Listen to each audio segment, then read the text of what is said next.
Hello and good evening, everyone. Welcome to this week's new episode of Primetime Gaming with Mr. BoomStick and Friends. And ladies and gentlemen, we are back after a week hiatus.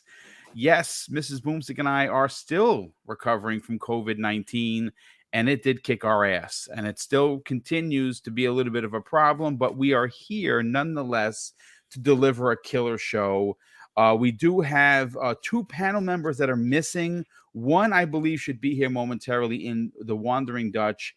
And also, Everborn is not feeling well. Don't know if he has COVID, but we definitely have some concerns. And he might pop in for a hot second during one of the topics. But we do have a great show. We have a lot to get into. Folks, we're going to be talking about the rumor, rumor turned absolute fact that KOTOR remake has been delayed indefinitely. That was supposed to be a huge PlayStation 5 timed exclusive coming next year. And apparently, Jason Schreier did a report yesterday from Bloomberg confirming that they fired two of the major directors from that game, and that there's apparently a lot going on.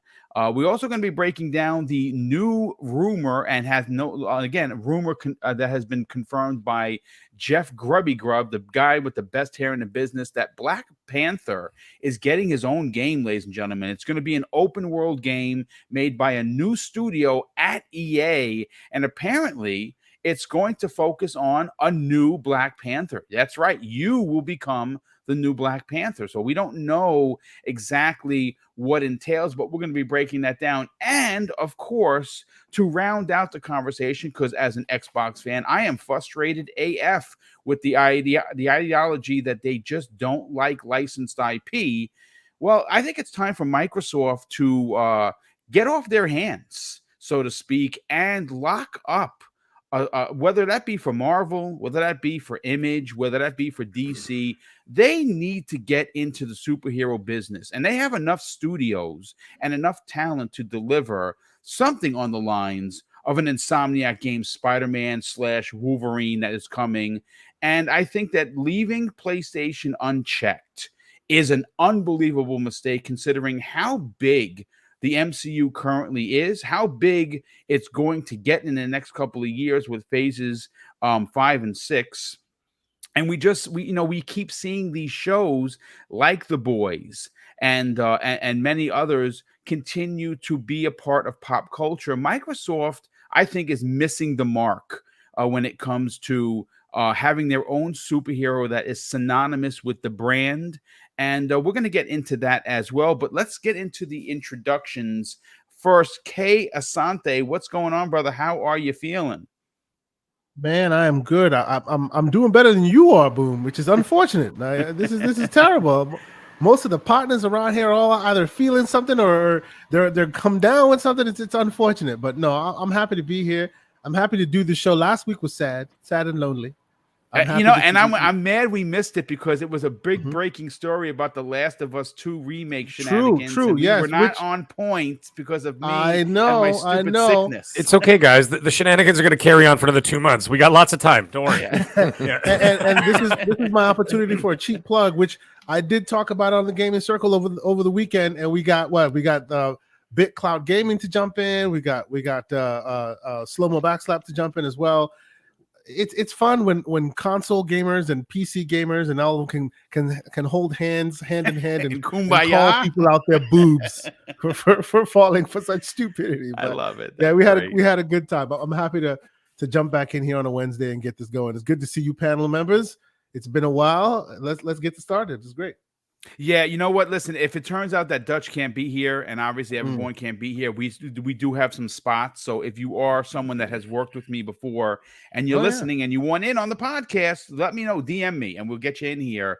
I'm waiting for Dutch, who normally is here, unless he's having unless he's not feeling well or he's having some sort of technical issues. It's the season, unfortunately. Maybe he melted.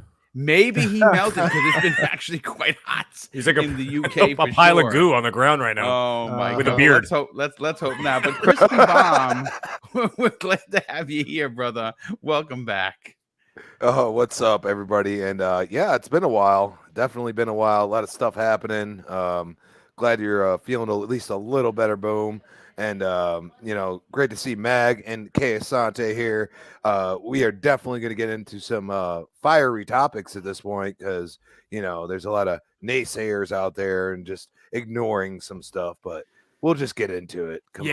Yeah. We're going to break it down, and again, of course, we're going to be talking about some hefty topics. So get ready. We're gonna, whether it's just the four of us, or we get a couple of guests to pop in on the back end.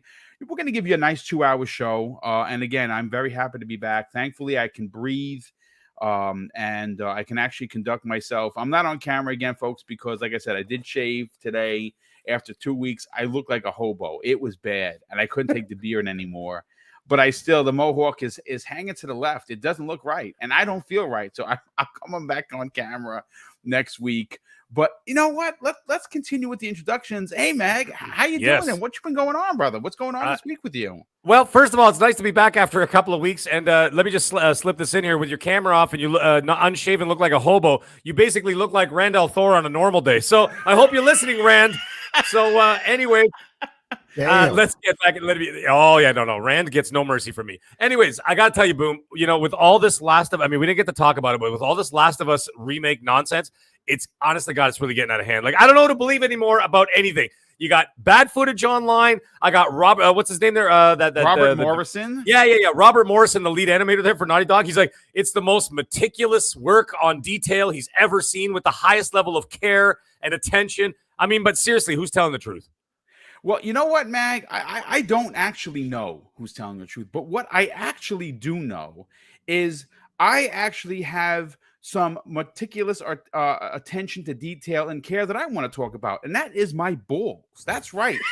That is right, folks. Who needs hours and hours of crunch when you have the Lawnmower 4.0 to do the job, leaving tons of time to live your gaming life? Whether you need the Lawnmower 4.0, the Weed Whacker for those pesky nose and ear hairs, or the ultra comfortable Manscaped Boxers 2.0, Double Barrel Gaming has you covered with the code DBG20 for free shipping and 20% off your entire order. Well, that's right, folks. It's Manscaped. So remember, everybody, when it comes to your balls, don't be the last of us to get Manscaped and get the nice and smooth sheen for that summer heat. Everybody, I love it. There we go. That's right. Manscaped. There is your Manscaped commercial. We have to thank Manscaped once again for sponsoring Double Barrel Gaming's Primetime Gaming. And of course, that was written by Mag himself, and he continues to outdo himself each and every week. I can't do it with a straight face.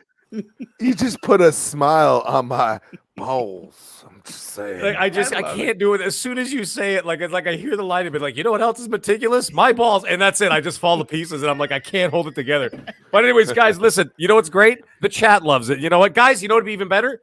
Get on there and buy your promo package, man. I mean, it's like, no pun intended, but I mean, get that discount in there. Get in there, give the stuff a try. I mean, why not? It's better than a Gillette razor that you might change religions if you slip, right? So let's be careful out there. And just saying, just be careful with those things. At the lawnmower, you're not going to get cut, you're not going to get nicks, you're not going to get a bloody mess or any of that kind of stuff. It's all clean, safe, and easy to go. Look at the ticker on the bottom. Go to manscaped.com and check out all of their great products.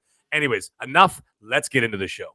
You know what? And thank you so much for that. And let's open up with the breaking news, ladies and gentlemen. It was reported yesterday by Jason Schreier, who obviously is a writer for Bloomberg, that the hotly anticipated Star Wars game is in serious trouble. And what game are we talking about? We're talking about the Knights of the Old Republic remake, ladies and gentlemen. And this is and has been confirmed as a PlayStation 5 timed exclusive. Now, we don't know whether this is a 1-year, 2-year, or 15-year exclusive, but it's a timed exclusive nonetheless. And it was expected to be one of PlayStation's major bombs being dropped next year. And that has been officially removed from the table. And in the report that I have right in front of me, that was, again, posted yesterday by Bloomberg from their beat writer, Jason Schreier, the game obviously was announced last September and has been in development for nearly 3 years at Aspire, which was purchased by Sweden's Embracer Group, AB, last year. Now, On June 30th, and this is where it gets pretty interesting, folks. On June 30th, Aspire finalized a demo of the game known as a vertical slice to show the production partners both at Lucasfilm Ltd, LLC, and Sony Group Corp.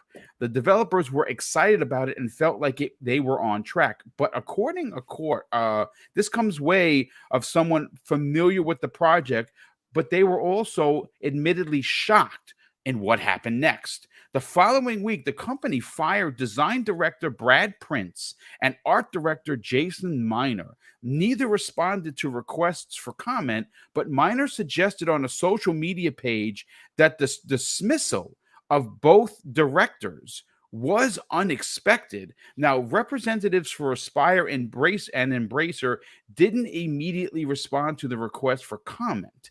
And folks, this is a story that I don't think is going to go away. According to Jason Schreier, it says the fate of the Star Wars Knights of the Old Republic remake remains unclear.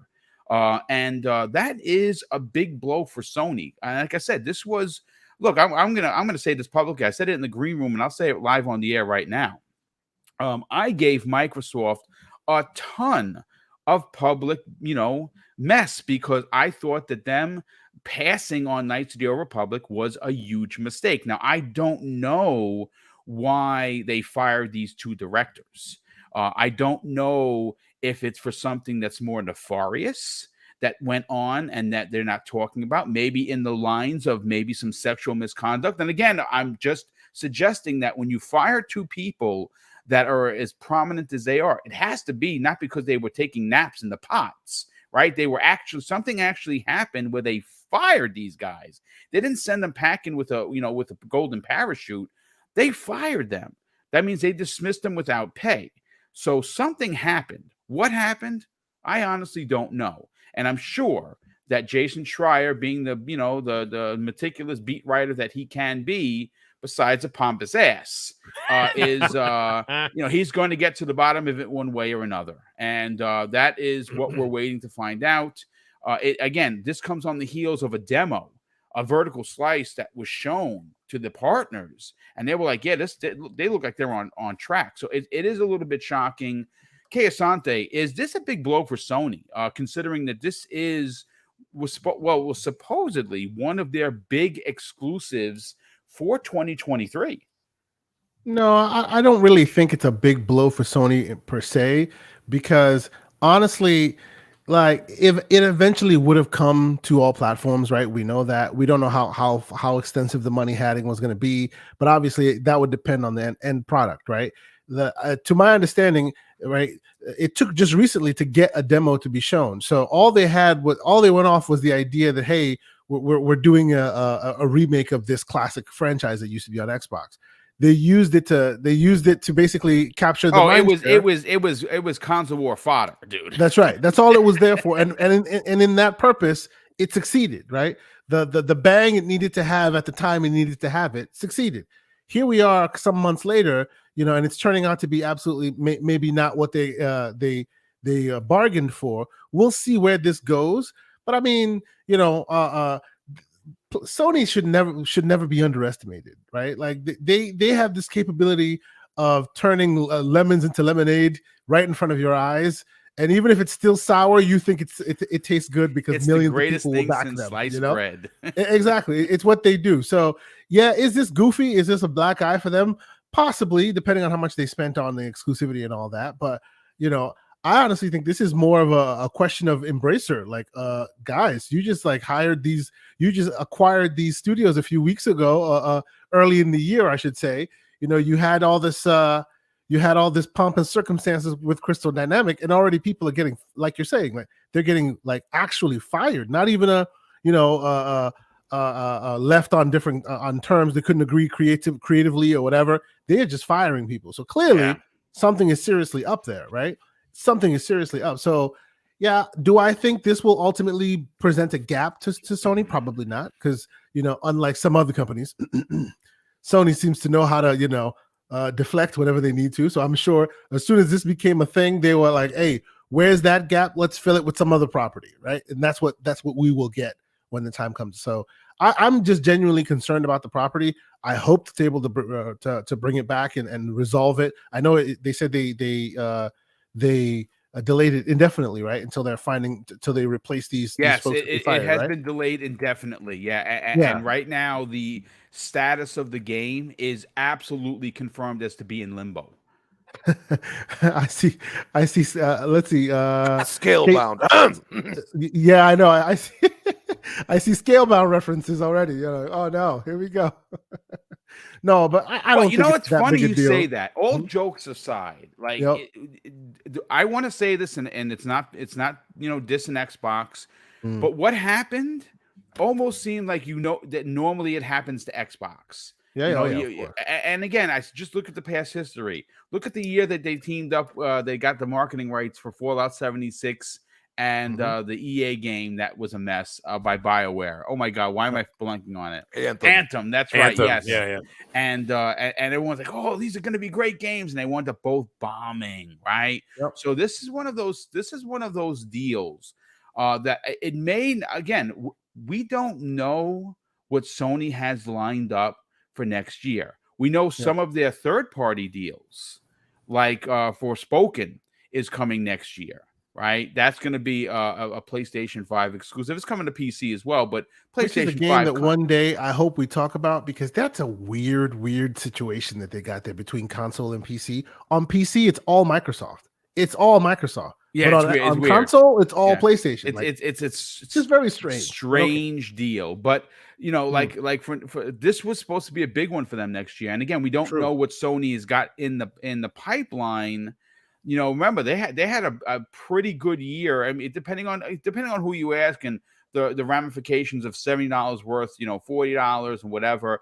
They did put out a lot. They will have eventually put out a lot of content this year once God of War is released, once Last of Us is released, obviously Horizon's out, and of course their Racer. That's 4 AAA, first party games. You can call Sony whatever you want, but you can never ever sleep on the fact that they know how to put together a package like They do. For Yeah. the year. 100%. Even when it looks like they have nothing, at the end of the year, you see they've put it together. They are shrewd in that way. And if you're a gamer that enjoys playing on their platform, you can always rest assured that even if like for a quick example, if we heard this Redfall what do you call it?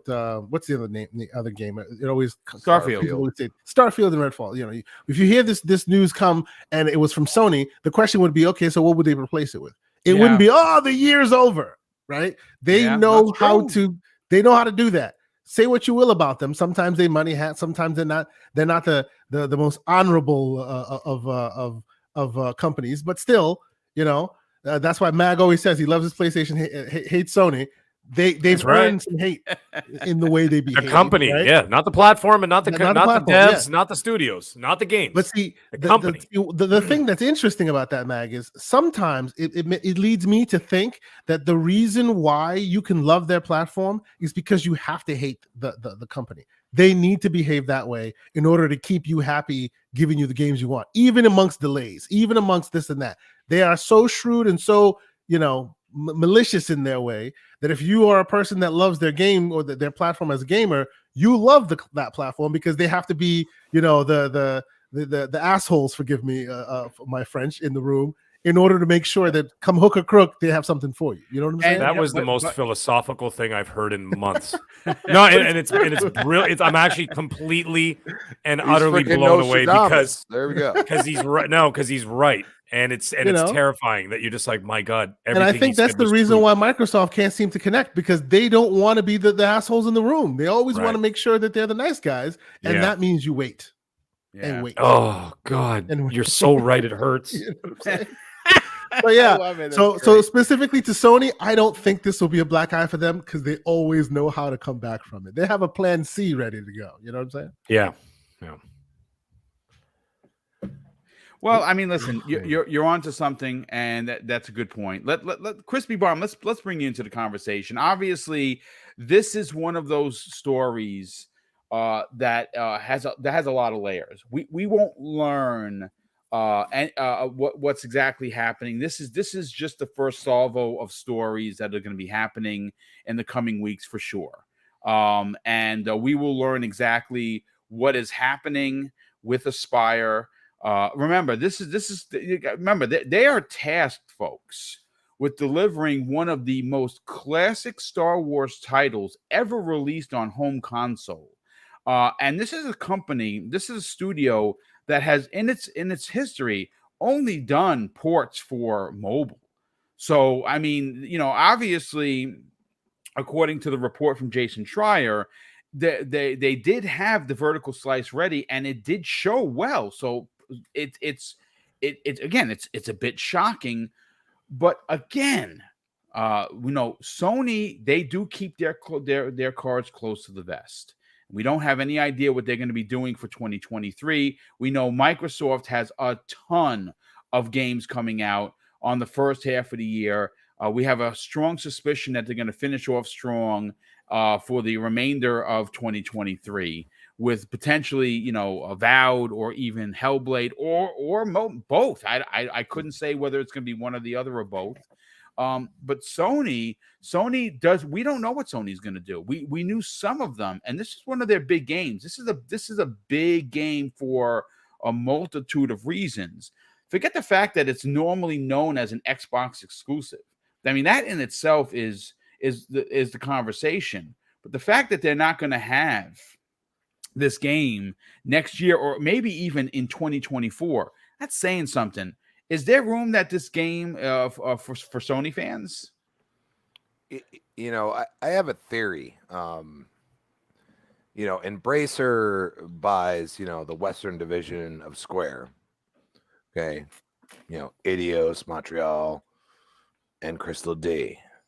And 6 months later, now you're questioning what these directors and these people that are basically, that's an interesting theory, basically making, what the narrative and how the game should be in this time, because we're talking about a very old game, people. This is a real remake. This is where all these people with the Last of Us thing, I'm like, bro, this is not what we're talking about here. A true remake is what they are trying to do. And like you said, Aspire's made mobile games. Like let's be honest, that's what they've done. And I think the creativeness and what they're trying to make this KOTOR to be what it is now in these times is the problem. And then you go and say, okay, Embracer did something that a lot of people are like, yo, you stole them, but they're still working with Xbox. Isn't that interesting? Yeah. They didn't Crystal D is still working with the initiative. And they could be, for all we know, could be contracted for a sequel. You look at all of these things, okay, and you say, there is something underlying. Now, don't get me wrong. Maybe some Sony exec was like, we're not down for this. Does that break the contract? Okay. Does you saying you have to fire this and that? And you know what? That's lawyer speak. Like but what's the contract entail? You know what I'm saying? Because clearly it's timed exclusive, but now you're saying that it's indefinitely, freaking just indefinitely means it might not even happen. That's the way I look at it. Yeah. You know what I'm saying? True. Like, and you go and say, well, if Sony partly bankrolled this, but at the same time, they bankrolled it after the purchase from Embracer, are they pushing Embracer, or is Embracer saying, you know what? You don't like this? We'll agree with you, but also this might break this little line of contract in there. You know what I'm saying? Because they're playing nice with Xbox, but Sony's relying on this at some point, somewhere down the line. And to say indefinitely is absurd. Like, I've never even heard that for like The Last Guardian from Sony. You know what I'm saying? Like, it was never indefinitely. It was just like, oh, it'll be out next year. It'll be out 2 years from now. And then they kept going and going. And then it went, 7-8 years? And then they finally released it, and it was trash. You know what I'm saying? Like, it was one of the worst games ever built. Like, most people said that. Like, they were so hyped for it, and it was horrible.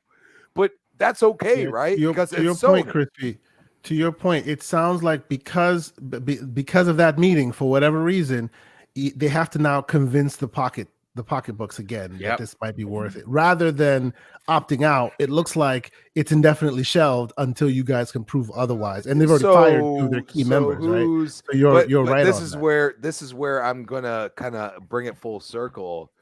What is Eidos Montreal doing right now? What did they make recently? Okay. And I'm going to tell you right now, the games aren't that far off if you really look at the game itself. You know what I'm saying? And what they did with Guardians of the Galaxy was actually incredible. Just a lot of people didn't go for it. Yeah, but if you missed out on that game, shame on you. That game is phenomenal. Being a timed exclusive IP for PlayStation, that executive might have been like, well, you just bought ODS Montreal. Why are they just sitting there waiting for your next thing? Give them this. Like, why are we using this mobile game thing? You know what I mean? You don't know what these huge, like it could be like 10 people and it could be like one person's whispering in one ear and the other. And all of a sudden the big wig comes out and says, well, this is what I'm thinking, even though it was like 3 other people that told him that. You know what I'm saying? And it's like, I find it too convenient, and it concerns me because I feel like Embracer has a much better relationship with Microsoft. A lot of people, they absolutely do. I mean, a lot of just Embracer stuff Crystal is in Game Pass, dude. That we haven't heard that Crystal Dynamics is not working on Perfect Dark. All we've heard is that like this isn't, like I'm so glad that we are a part, partners in this. And I mean, Xbox is good at that. I mean, they've used for Halo Infinite, they used about, I'd say 30 different companies to make that game, and it might be like this little minute thing, but they've done that. And you know what? It didn't work, but that's because they did it too late. They didn't do it at the beginning when it was in development. They did it when they couldn't hit deadlines. You know what I'm saying? So if Microsoft's going to evolve, they have to use these companies at the beginning, use what they're good at. You know what I'm saying? So like Crystal Dynamics is good at building narrative-based third-person games, but at the same time, that narrative is so important when you're trying to revive an IP like Perfect Dark. You know what I'm saying? So Eidos Montreal, like everybody was like, oh, it's just going to be another Avengers. And all of a sudden they turned it into something different. You know what I'm saying? So Sony's probably sitting there like, well, you're a third party. Like you're not in bed with Microsoft, but you have somebody chilling with them, but you just purchased them. Like you're not going to piss them off because they're a platform holder. Like you want to release their games on there, and maybe get a kickback at some point. Maybe they say, hey, put it in Game Pass. You know what I'm saying? But at the same time, you were touting, the KOTOR remake as being something that is going to be like so substantial with such a small little developer. It just seems too convenient. It seems like these meetings, and I've seen it in multiple different ways. Like, you remember with Platinum Games and Phil went there and then all of a sudden that shit just died. You know what I'm saying? It really did. Like Phil went there, saw the game, afterwards, and he just killed it. There are people on Sony's side that have that power. Absolutely. You know what I'm saying? But that doesn't mean that, if they actually killed it completely, and that's the reason why Embracer fired these guys, that they can't go and say, okay, well, you killed the contract as well. Okay, we're going to go to Microsoft, but we're going to use Eidos Montreal, or vice versa. They say, Sony, we're going to use our new developer that we just purchased. Oh, there's absolutely no doubt. And you bring up a great point, Crispy, that the fact that it has been delayed indefinitely might in fact have broke the contract. I mean, it was weird. Like when it said delayed indefinitely, and like you see what transpired. It's like, like you have this meeting, you show this demo, and then all of a sudden, very big minds in what they're trying to do with this game are fired immediately. You know what I mean? But that's Embracer. That's the big hand saying, no, we're done with this. And I don't know. It's too convenient. Maybe I'll be right at the end. Maybe I'll be wrong. But it's weird how they did it. And also it's concerning for Sony, I think, because they are probably looking at this to release maybe next year for all they know. You know what I mean? Or the year after, or when It was there's a supposed big to come out. IP. It was supposed to come out. It was supposed to release next year. That's what I thought. Yeah. You know what I mean? And I haven't went into it because I didn't see enough from it. You know what I'm saying? So like when you don't see enough from something, I say, I don't know. Like, you know, everybody's like, oh, Starfield will be delayed another year. Nah, I've seen too much from it already. You know what I'm saying? Like, it's going to happen. Maybe it's the end of next year instead of the middle. Maybe they delay it again until holiday because it would be the smart thing to do. And when the indefinitely thing came out, I was like, well, indefinitely, that's kind of like very like on point in saying this game is not going to happen. You know what I'm saying? Because if you look at it and they say, okay, well, it's going to be delayed for another 2 years, because that's what Sony does. I mean, everybody look at it, because they'll be like, okay, well, we have this game coming out, this game coming out. Okay, here's a spot for them. You know, it was going to work with this spot, but then they fire people and stuff like that. It looks like a hot mess, a dumpster fire, whatever you want to call it. Yeah, no, I mean, you brought up some really great points, Mag. Yeah. As we get a confirmation from Dutch, he's running a little behind, so he'll be here momentarily. Let's get your opinion on this. I mean, look, Yes. this is a big game, and like I said, I publicly went at Microsoft. I was incredibly disappointed that they would not lock this up. Now, some people suggested back then, well, it's Aspire that's doing it, and maybe they don't have trust in the developer that normally only made games for a mobile aspect. And you know what? You could be right in saying so. But I think this is a pretty significant blow, not only to Sony, but to the deal itself, only because I didn't even think it put into perspective what Crispy said. Being that this game has been delayed, and I quote the article, indefinitely, it suggests that this game is on hold. Now, what does that exactly mean for a contract if the contract is signed by Sony that paid some money to get this locked up for 2023 and it's not coming out? This is something that is a bit shocking. It's a bit surprising, but is it troublesome for Sony? It's only troublesome for Sony in one way, and I think I think that's a bit of a big blow for a couple of reasons, but not for the reasons that people think. Like, everybody's gonna say, "Oh, well, you know, they still got a lot of great games coming out, so it's not a major blow." That's not what I'm talking about. It's something that KOTOR himself actually was talking about. Is that Sony always has that backup plan, right? They've always got something. So if something doesn't work out, they've already got something in the wings, right? What this has done, though, is that it has taken that breathing room away from Sony now. So something that they may have, like an ace they wanted to keep up their sleeve because they want to see Microsoft's roadmap for 2023, which is not 100% official. The only thing that we know 100% official are what? Redfall and Starfield. And Motorsport. Yeah, Motorsport. Oh, well. Right. Sorry. Yeah. And Motorsport. Yeah. But you know that at least those first two, presumably, are coming out in the first 6 months of the year. Not the hotness that's always, the fall season, right? The traditional September, October, November are like the 3 biggest months of the year, especially when you're coming into like the Christmas, Hanukkah season, whatever. You know what I mean? People are shopping and a lot of Black Friday, things like that, right? So those are the big times to release, or the best times to release the big games.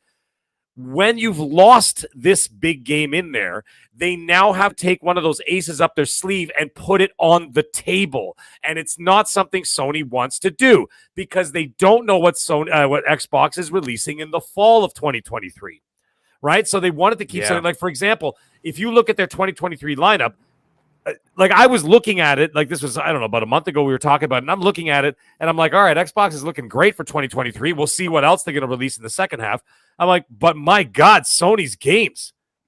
These are all haymakers. These are knockout punches. You have Final Fantasy 16. I don't care if you like it or not. I don't like Final Fantasy. I hate those games. I hate them. But guess what? They're big games. They're big games, right? Yeah. So you got Final Fantasy 16, presumably Final Fantasy 7 Part 2. Yep. Somewhere there as well. Another haymaker. You got Forspoken at the beginning of the year. Another haymaker. I mean, even if it's not your thing. First of all, I don't understand how people saying, "Oh, it's not my thing." You haven't even seen it or played it. Like, let's just see what it is first. You got Forspoken. That's from a big studio as well. AAA big game. You got Spider-Man 2.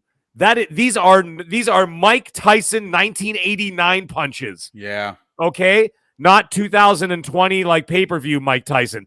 1989 Mike Tyson, where the single punch will knock you into next year. That's what those games are. Now, the other thing is you got another games like, for example, Naughty Dog's got the Factions coming at some point, right? And they've been working on that for 2 years. I don't know how much longer they're going to be working on it. Now, I know that, what's his name, Druckmann said it was going to be a much bigger game than they anticipated. So it'll probably be like a games as a service kind of game, you know what I mean? Like a Destiny or whatever. Who the hell knows? They got that in the wings. But I think that the point is they would have held back on one or two of these games if they had KOTOR coming out, because then they could say, okay, well, if Microsoft releases, let's say, okay, we're not Fable, but okay, let's just say for argument's sake, Fable. They're like, okay, let's just say they got Fable coming and Perfect Dark in the fall. Or let's say whatever, what's the name? I think Saga. The closest ones would be Avowed and Hellblade. Imagine that. Sorry, yeah, you got Hellblade and Avowed. Okay, let's take those two. Let's say, okay, let's say Microsoft drops those two, and Sony goes, okay, you know what? We already got, we lost KOTOR. Let's bring Factions out in November. So, you know what I mean? So, like, you're constantly fighting for the mind share. And what's happening is, like I said, you've lost that ace up your sleeve now. So now they've got to put it on the table. And so now that leaves the first half of 2024 a little bit vulnerable, right? Because, like, you had to take something that you might have released between January and April of 2024. Now you've got to release it in the fall to make up for the lack of KOTOR. Now, to get into KOTOR, the one thing that makes it also a big blow to Sony, in my opinion, is that it's basically an exclusive. Because the way that Sony does their exclusivity deals, it's not like Microsoft or any of these companies where it's like, 3-month exclusivity, 6-month, whatever. Yeah. These games are on for years. By the time it comes to the other console, nobody cares anymore. The hotness is gone. The conversations are over. The podcasts aren't talking about it. Nobody's talking about it. Like, look at Kenna Bridge of Spirits. It's a year and a half late. More. Jeez. No, it's approaching a year. Excuse me. It's approaching a year. Nobody's talking about it. It was a fantastic game, by the way, if he hasn't played it. But it's gone now. The mind share, it's over. So even if they release it on Xbox, let's say Game Pass or whatever, then okay, you're going to get a lot of people play it, but it's not going to be the talk of the town anymore. It was hot when it was coming out. Right, so that's the thing. They liked it. Not only did that will fall into Xbox Game Pass at some point, and unfortunately, it's not going to have the same fanfare. It won't have the impact, Boom. Yeah, you know what I mean. It's like like for example, let's say they release the new Avengers movie in North America only, and then a year later they launch it in Europe. The balloon's deflated. Yeah. You know what I'm saying? Like, it's like, all right, like everybody wants to be there when the hype train is in full tilt, right? So that's what I see. That's why it's a big thing. Like, look at not only Kenna Bridge of Spirits. Now you're talking about KOTOR, who knows how long. Final Fantasy VII has basically been an exclusive with no known date as to when it's going to go anywhere else, right? Or Xbox or whatever, right? Forspoken, I also heard, I don't know if this is correct, but I also heard that it could be up to 2 years. Yeah, I believe that's a 2-year exclusive. By 2 years, the game is dead. You've used and abused it. You might as well just throw it out. It's done now. If you were going to play it, you would have already played it. So people, if they want to play it, they're going to seek it out on the platform that it's on. I mean, I don't understand how some of these PC guys always make me laugh. They're like, oh, just wait till it comes to PC. And I'm like, what are you going to wait 7 years? Like, Jesus Christ. Like, get off the high horse already. Like, anyway, that's a whole other thing. Hey, so now, the thing is. Well, technically. Here we go. Yes. If we're talking about PC games, where does Forspoken come day and date? PC. Well, yes, that is and an you exception, even get my Xbox friend. achievements there, Xbox Which is so bananas to me. That is an enigma. I cannot. I will stop wrap my my trolling head around. and let you continue to speak. No. That's not trolling at all. That is just spitting facts because it is such a bizarre situation. However, It's so if you're only a strange. console gamer, Yeah. like, well, I know, Asante, I know you were on the PC situation. Boom and I are not part of that game. Crispy, No. I'm pretty sure we're not part of that. And so, the thing is, if I want to play any of those games, I'm going to play it on my PlayStation 5. Yeah, I'm not waiting. I'm not waiting you till know- 2026. Do you know why it'll be even better on PC than it'll be on PlayStation 5? And I'm calling it now. Why? Because with Forspoken is when Microsoft introduces their direct storage API, which is basically quick resume for PC. Oh, wow. That's the first game to introduce that. Yeah. Interesting. This is why I'm like, this game is such a conundrum. On PC, it's all Microsoft. They're pimping it. They're putting all this cool tech in it. On console, it's all PlayStation. It even has day one achievements. Like, what's going on? That is bananas to me. Shane, I see what you're saying in the chat. So, anyways, sorry, being a boss, I gotta yell at people. Anyways, here's the thing. This is another thing I'm thinking about here.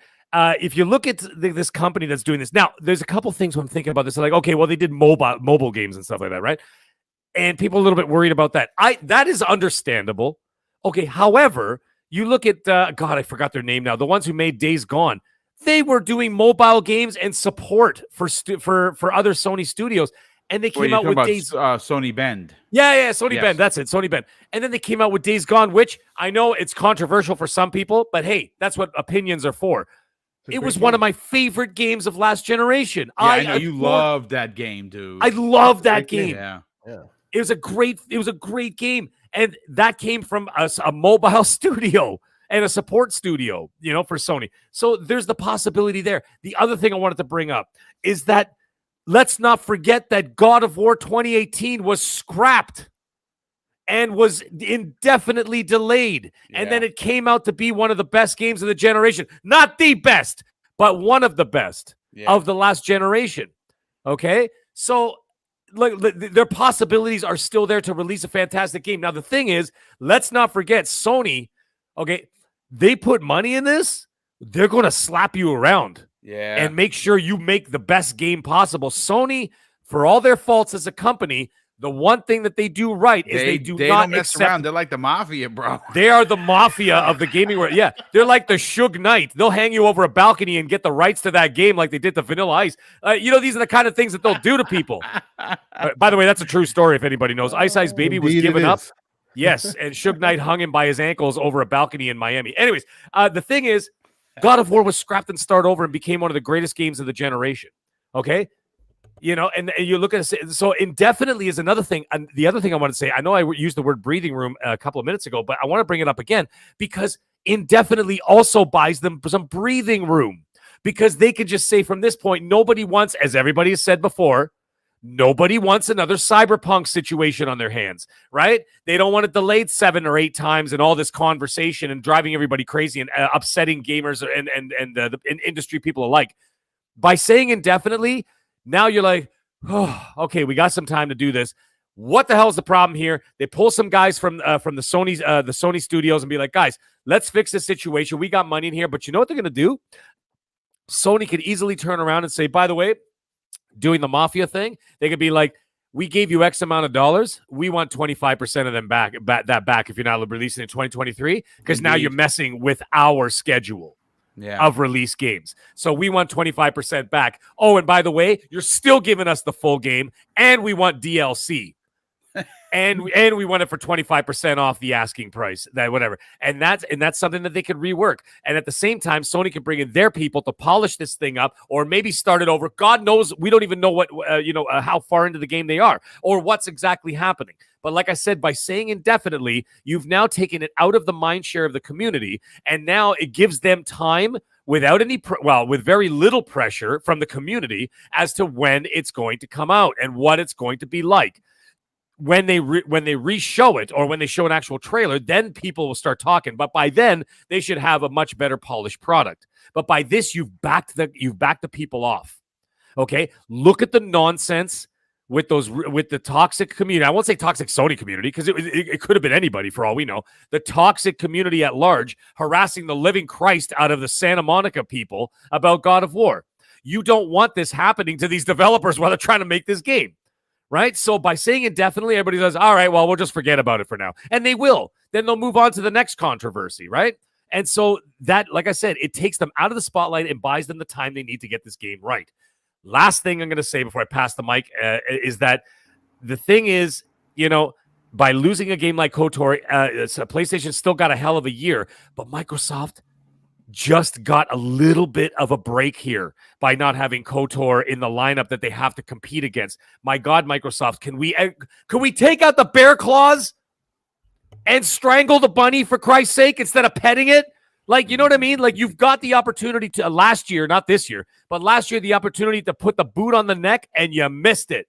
You whiffed it. They gave you an underhand pitch and you swung and you missed. You didn't really miss, but you kind of, you hit an inside the park base hit. You could have hit a home run.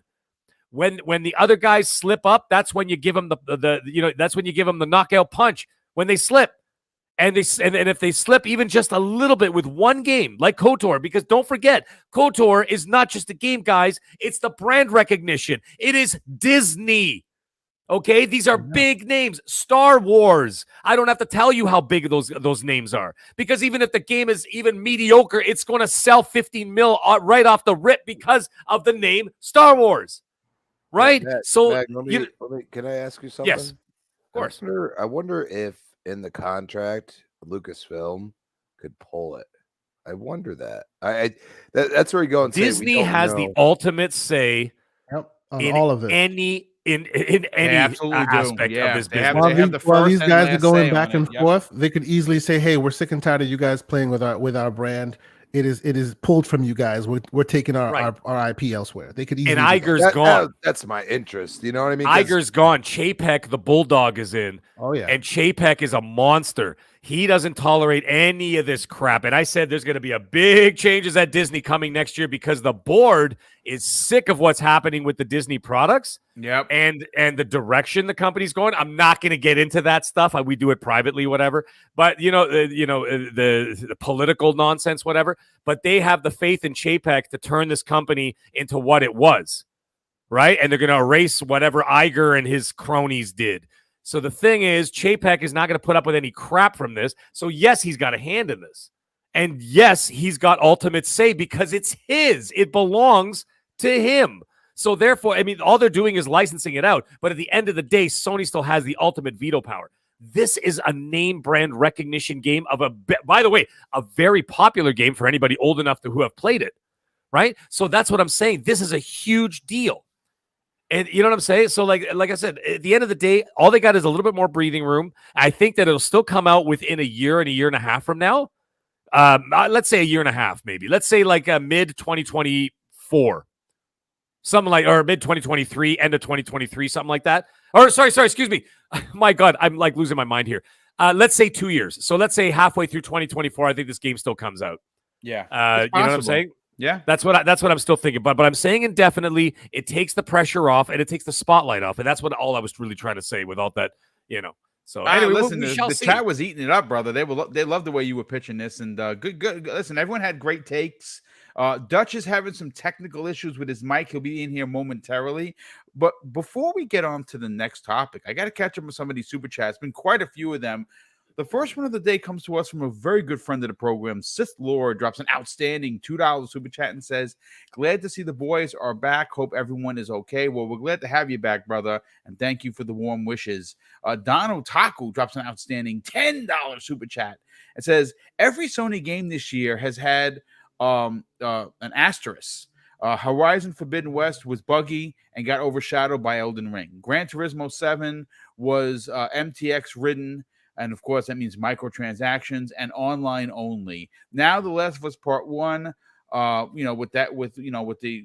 it worth $70? Again, the eye of the beholder. The stuff that Special Nick leaked didn't look really that good, to be honest with you. And it's up for debate whether or not, because Factions is not there, are you getting a full game? That's again eye of the beholder, folks. And he says, "What's Ragnarok's asterisk? Their 2022 isn't great." Yeah, I mean, on paper, it sounds like a banger of a year. In reality, they have to deliver with The Last of Us, which, it's still, that's up in the air whether or not that they do deliver with that. And we also have to take into account God of War. I'm expecting to deliver. I'm sorry. I expect that to be a really great game. They delayed it already a couple times, Boom. Yeah, right? I mean they have, and don't forget it was supposed to come out with the launch. What was it, 2021? Yeah. I mean, we all knew it was a lie. Yeah, but I mean, they still said it, and then they delayed it a few more times. So, like, you're right, Boom. I expect this thing to be polished. Yeah, and with 100%. a name, especially with the pedigree of the 2018 game, they can't afford to have a buggy mess. I started playing New Game Plus the other day, God of War. And Fantastic. I got to tell you, folks, my God, that game still looks amazing. Like It's amazing. It just looks unbelievably amazing. So if what I was playing the from 2018, if they can get it to look as good as that, it's a winner. It's a winner chicken dinner for Sony and Sony Santa Monica, and they know it. And I can't wait. I'm saddened that it's not a trilogy. I'm saddened that it's only going to be 2 games for Ragnar, for this arc in Kratos and what happens afterwards and where his son falls in. But we'll learn all of that. But Big Bad Mo, who's been a channel member for 4 months, didn't actually say anything. But Big Bad Mo, thank you for being here. And of course, being a channel member. LMNOPO, good friend of the program. He says, just announced KOTOR 3 and the remake is done. I mean, I would love a KOTOR 3, and if Microsoft didn't drop the bag for that, I'm going to punch somebody in the face. That's all I'm going to say about that. Gamer by Choice drops an outstanding $5 super chat and says, Mag, I wait to play the games. I am playing Marvel's Avengers right now. Not all gamers are day one players. You know what? The core game for Marvel's Avengers is a good game. It's the multiplayer and the loot boxes that ruined that game. The outfits that they could have simply just sold for like $1 or $2. They really tried to clobber the people who are nostalgic for Marvel, like me. I was in the bag, and then they started putting up then they showed me the price of these horrendously designed outfits. I was like, well, they're not getting my bucks. But listen. We got to get into one of the big topics of the show, folks. And that is the announcement, the confirmation from good old Jeffrey Grubb. Obviously, Jeff Grubb, you know who that guy is. He's got the best hair in the business. Well, he has signed a deal. He's now working with the fine folks over at Giant Bomb. And he dropped a megaton the other day. And that megaton is that EA has formed a new studio that is going to be bringing a massive open world Black Panther game to gamers. Now, as I mean, we can just sit here and assume, and I don't want to make an ass out of you and me, but that this is going to be a multi-plat game. We do have some information. We have some quotes that I want to read directly from the report that I pulled from the videogameschronicles.com. And they say this: according to Giant Bomb's Jeffrey Grubb, the title is in the early stages of development and is very likely being produced at the recently established EA studio headed by former Monolith Productions boss Kevin Stevens. And this is what Jeff had to say. He says it's a single-player game in very early development, and at the game's start, with Black Panther being dead, according to Jeffrey Grubb. He says that he said this live on the podcast. He says the player is going to take on the challenges of becoming the new Black Panther that seems to be set up from the start of the game. And he says that they're looking to make this a big open world Black Panther adventure. I'm super excited for this because obviously all of our hearts were broken last year when we learned that Chadwick Boseman passed away from his long battle, his private long battle of cancer. Obviously, you know, Black Panther, the 2, Wakanda Forever, is coming out this year. It was delayed. It is still a bit of a conundrum of what's going to happen with the character. A lot of people were in the camp, including King David, that they should just recast because Black Panther is synonymous with Marvel, and to lose T'Challa, which is the character that Chadwick played, is a hard sell. It's a hard sell, but we all understand why Marvel didn't want to move on that, because it probably was going to, I mean, out of respect for him for sure, but it was probably going to get it would be hard to get someone to fill those shoes. I mean, what Chadwick did as his time in Marvel is just, it's incomparable, honestly. And like I said, I get emotionally choked up when I talk about it because I was crushed when he passed. But I'm excited to see what type of open world Black Panther game they could bring. I'm very surprised that There hasn't been one before this. With the likes and the success of Batman and the Arkham series and the two Spider-Man games from Insomniac. Obviously, we're expecting that the trends for both Spider-Man 2 and the newly announced Wolverine game to be, what you would expect. I'm a little shocked that EA is doing this. But they did form a new studio with the head of, former head of Monolith Studios, who brings his talent with him. Kay Asante, this is a very interesting move. Now, again, I've seen a lot of chatter on the socials where there are some folks in the Xbox camp that think Microsoft should immediately jump onto this to lock it up as an exclusive, whether it be timed, whether it be marketing, whether it be something to get in on the superhero game, conversation. I have a different scenario, which I will bring up in the second half of this topic, because I've been banging this drum. Listen, as great as Microsoft has done things, they are dragging their heels on several aspects of gaming, allowing Sony to have the conversation in not only the Marvel games and the superhero games. They have allowed them to make deals and lock up exclusive content with the fighting genre. And it's frustrating. It's frustrating for me as someone who enjoys those two genres very much. And of course, the other one that they've dragged their heels with, and they continue to drag their heels because there's been no talk of it, is the revival of Banjo-Kazooie, Conquer, name anybody, any of their old IPs that they could bring back. Cameo, if they wanted to, which I thought was an incredible game. That was a rare launch title for the Xbox 360. So they got some work to do.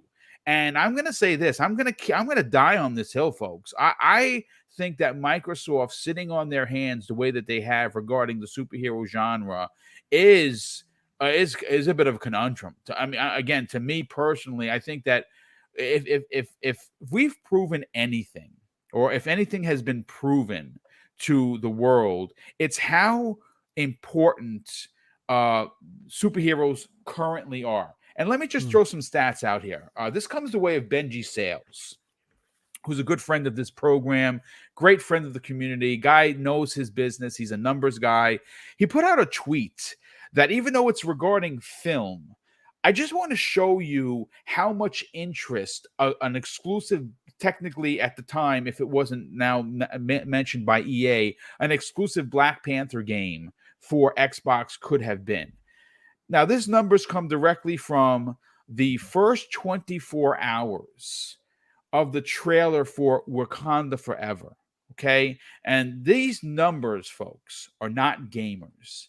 These numbers are probably a good percentage. I would even dare say high 75 percentile are normies.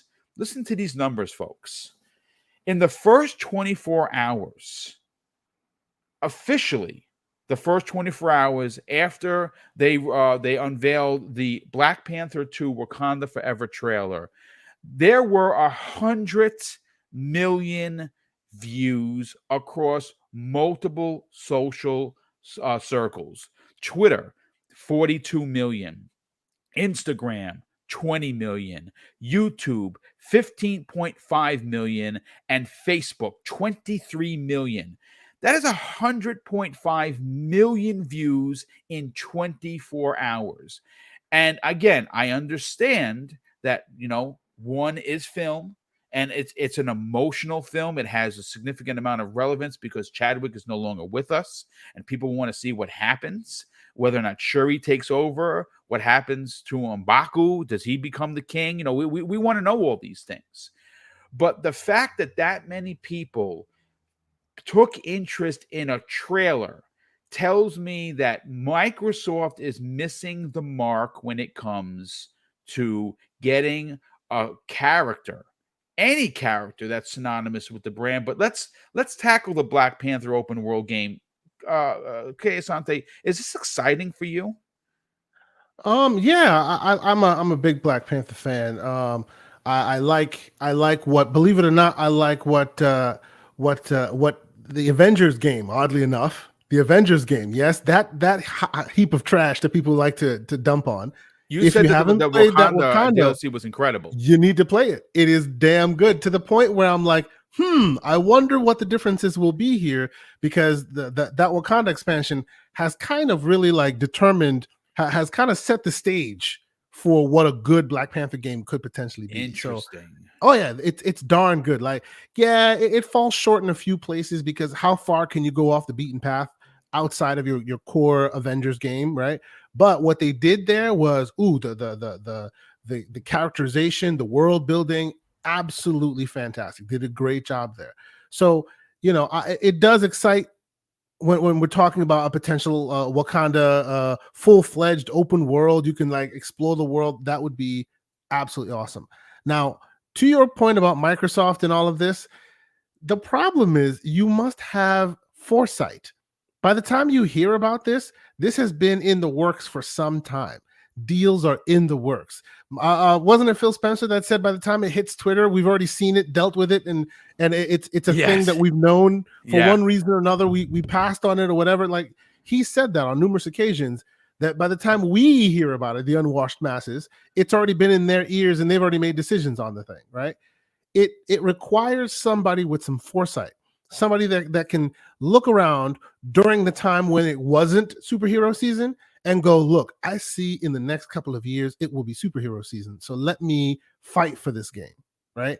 And by all accounts, and we've seen many reports so far, Microsoft did not have such a person among their ranks. So here we are, superhero season, right? Everything is all about Marvel. All DC's getting some really good stuff as well. Batman's here. Heck, the Matrix movie came and went, and nobody produced any content based off of it. They don't have somebody with the foresight to go, oh, you guys are 3-4 years away from releasing this game or this Marvel property. Oh, phase 5, phase 4, all the different phases are happening. There's a what do you call it? A Blade movie coming out November of this year. We heard about the Blade movie coming out, what, 3-4 years ago? Yeah. Yep. We need some people with foresight, people who can look in the future and go, look, it may not be hot today, but tomorrow it will be. So let's get it prepared. So when that iron strikes, we have something for them. So right now, as long as they're and you have given them the right to smoke on that, and I think they deserve it, right? They're not about the licensing of properties. They're just not about it. They never have been. They used to be, and then they got bitten one too many times, right?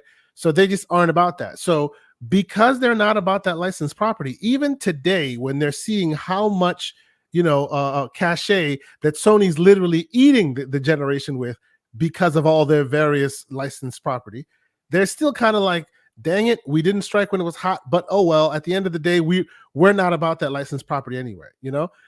We need to yell louder, we need to speak and let them all hear us. But at the end of the day, it's unfortunate that there's just no foresight there, right? That's definitely a gap. It's a choice that they have made, and I think it's a bad choice. Highly. Yeah. I really do think it's a bad choice.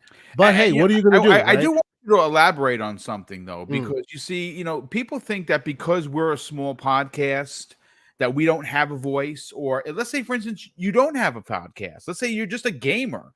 You absolutely have a voice, and Microsoft needs to know that you're not happy with the fact that they have abandoned an entire genre. Now, whether that is because of licensed IP, whether that's actually because they don't find it to be as lucrative as they would want, they would have to spend the money. You got to let them know. And I don't mean get on social media and curse at Phil Spencer and say that. But the problem here, though, right? Which is why I kept saying they needed somebody with foresight. You can't start today, because if you start today, you releasing a good one, you'll be looking at 3-4 years, and by that time, it may be old hat. We have moved on. It might be old hat, indeed. Right? So you need someone with foresight. It's not about catching up. It's about the next trend. It's about, okay, you missed that ball, because I'm sorry, they missed it. Yeah. Unless they're ready to money hat, which we all know they're not the money hatters, even though they have all the money in the world. Hey, that's neither here nor there. But as long as you're not in the game of we'll let you make it and then we'll buy it from you or we'll pay to own it or whatever, and you're instead in that game of we want to make our own thing over and over and over again, yeah, that means from the moment they have that idea, take at least 4 or 5 years. By then, do you think Marvel will be the only movie that people go watch in theaters? Probably not, right? Because the iPhone used to be it until other smartphones started catching up. It's just inevitable at this point. Yeah, you know, you're right. Marvel is not on the decline by my standards because I'm a Marvel zombie from way back. But to the normals, they may not go see Love and Thunder, even though I thought it was a brilliant execution, right? They may have seen it and went, really? This is where it jumped the shark. Like, it's on the decline in the normal parlance, right? That's why if you see, they've started diversifying, right? Now they're doing comedies, they're doing cop shows, they're doing all within the Marvel universe to try and say, look, it's not all just a comic book movie, right? They're trying to keep themselves relevant by diversifying. But in the gaming space, you need to see what's going to be hot 4 years from now, not what's hot today. And today, yeah, it's really hot. We wish they caught it, right? There are reports left and right about people coming to Microsoft going, how about this IP? And they go, nah. How about that IP? And then they go, nah. And now those IPs are the hottest things on the block, right? Sony's sitting there, you know, enjoying themselves while Microsoft looks like they keep getting black eyes left and right. It's just about foresight. Right? It's about what's not here today. You call it foresight. I call it reading the room. That's a good point. And I sometimes wonder, and again, this is look, I made I don't even think I made a bad call. I made a call on Knights of the Old Republic that I thought was a bad move. A bad move for Microsoft. By the way, I'm sorry, I don't mean to interrupt. By the way, because he's not here, I must do this for my brother, Mr. Everborn Saga, who will sit there and interject all over the place and say, he called it. And yes, he did. He called it. When everybody was giving Microsoft the black eye about this, he went, who is Aspire anyway? Can they really close the deal? I don't trust them. They may not be even capable of doing it. I remember his tirade. There he goes. So there you go. I'm sorry. For you out there, Everborn, if you missed it, this is for you. Continue. No, but look, here's the thing. Microsoft is in the final stages, from what we understand, of closing out the ABK deal. Now, one of the things we talked about on yesterday's Xbox Factor podcast with Risk It for the Biscuit, he was one of our guests. They are going to be in charge or ownership of several monster studios in that deal. Like, a lot of people don't even talk about it. You know, they're going to be getting their hands on Toys for Bob, Beanox, High Moon Studios, Demonware, Raven, Soft. 16 some odd studios. Yeah. It's a Treyarch, Sledgehammer, Infinity Ward. On top of what they already have, they have studios in that new set of you know, people that are going to be joining the Xbox Game Studios. I mean, Beanox. A lot of people don't know who Beanox is, folks. Let me tell you something.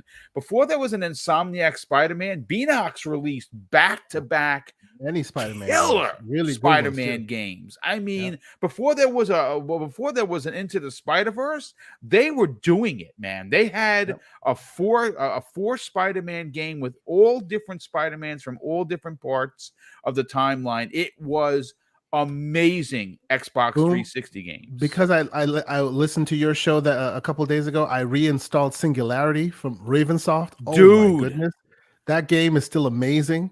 Right, I can imagine, like you're saying right now. I can just imagine, like, when the deal closes and they're allowed out the salt mines and just like looking in, there's sunlight. Oh my god! You know? I love it. And they look behind and they see all the guns of Call of Duty just left on the floor. But yes, no, it's they look. Here's the thing. I'm not in charge of a multi-trillion-dollar company, right? I'm just a podcaster. I'm a podcaster who wears his heart on the sleeve. And I don't get emotional to the point where I sound like a boob, but I get emotional because I want certain things. And there are certain things Microsoft hasn't delivered. And as a Microsoft fan, as an Xbox guy first, I'm going to continue to talk about this in a way that brings up conversation that's not finger pointy or throwing anybody under the bus. I do want a new Banjo game. That's been apparent for years. I do want them to find someone to figure it out How to Get a Killer Instinct sequel. I want that.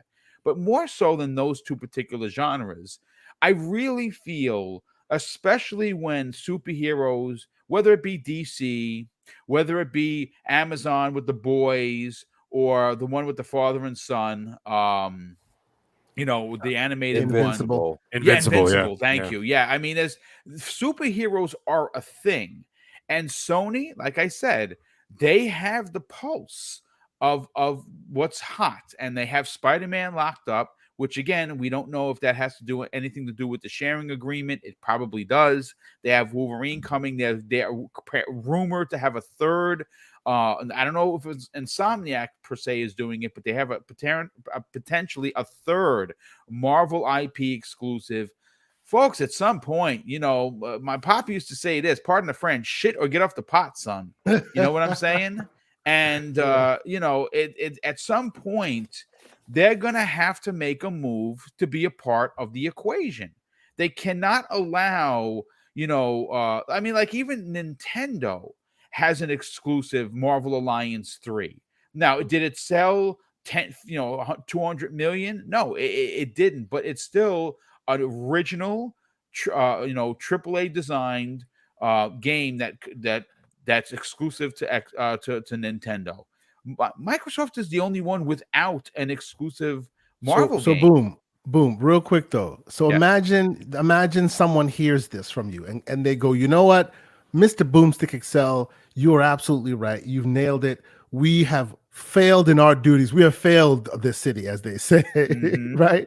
We're going to fix that. So pick your favorite superhero. We're going to give it to Spider-Man. I'm going to hand this over because both of us are on the same boat. I'm going to stop you right there. I say you bring back you make a Punisher game and you give it to the Coalition. Crispy Bomb, please. Talk about Black Panther. I will let you speak on that, but imagine that will show up in 2025 or 2026. It's fine. I don't think. Well, first of all, the Punisher has yet to make his MCU appearance again, right? True. Okay. So Daredevil just got announced as Daredevil Reborn, an 18 episode show coming, right? Yeah. We know that Berthal wants to reprise his role. We know that. True. We've heard Kevin Feige say he wants him to return. So it's safe to assume that maybe in 2024 we start to hear rumblings of an 18 episode Punisher making a return, the same way for 2025. If Microsoft gets on it early, maybe they get the Coalition to work on a Punisher game starting now or starting next year, and they get that in line with the show. I'm just saying that because he's not here yet, there's still an opportunity to make it a relevant conversation. Yes, yeah, absolutely. So Crispy Bomb, please take it away in regards to both things. The Black Panther open world game is intriguing, and it's, for me, it's a lot. It's very personal because of what Black Panther means to me as a person, but what Chadwick meant to me as a human being. And I want to see, obviously, Wakanda forever, and I want to see this game succeed, and I want it to be as big as a Batman or a Spider-Man or pick your favorite superhero game. But I also want you to talk about the fact that the Coalition could be tasked to make a gritty, bone crunching Punisher game. Oh man, actually, I will go into superb detail in the fact that Wakanda Forever is going to be probably that. Finally, they're going to make a movie that people understand what the multiverse is. That's what I'm thinking. So everybody says Shuri. Well, that's in one universe. You know what I'm saying? Yeah. But imagine Michael B. Jordan reprises his role. He was Killmonger, but he's also part of the major part of the family. And guess what? Maybe, his father is the one that takes over instead of T'Challa's father. Okay. You never know. So in that universe, he becomes what we would consider T'Challa. Okay. And they combine in that, in whatever universe they need to be in, because they're going with this multiverse stuff. I think a lot of people don't realize they're going with this. They already started it with Spider-Man.